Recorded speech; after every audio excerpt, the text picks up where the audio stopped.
రాష్ట్రంలో P4 పేరుతో కొత్త పథకాన్ని ఉగాది నుంచి ప్రభుత్వం అమలు చేయబోతోంది. 16 జిల్లాల్లో సర్వే మొదలైంది. మొత్తం పేదల్లో అట్టడుగు నుండే 20% పేదలను గుర్తించేందుకు ప్రభుత్వం సర్వే చేస్తోంది. 27 ప్రశ్నలు అడిగి వివరాలు సేకరిస్తోంది.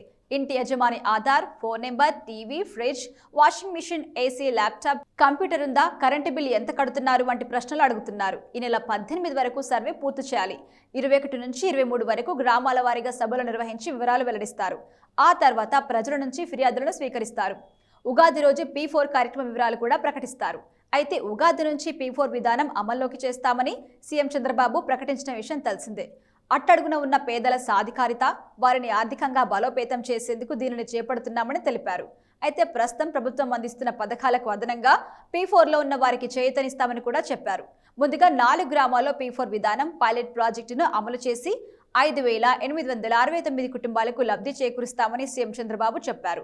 ఈ P4 కార్యక్రమానికి 2 ఎకరాల మాగాని, 5 ఎకరాల మెట్ట భూమి, ప్రభుత్వ ఉద్యోగులు, ట్యాక్స్ పేయర్స్, 4 వీలర్స్ ఉన్నవారు, 200 యూనిట్ కన్నా ఎక్కువ విద్యుత్ వాడేవారు అర్హులు కారు.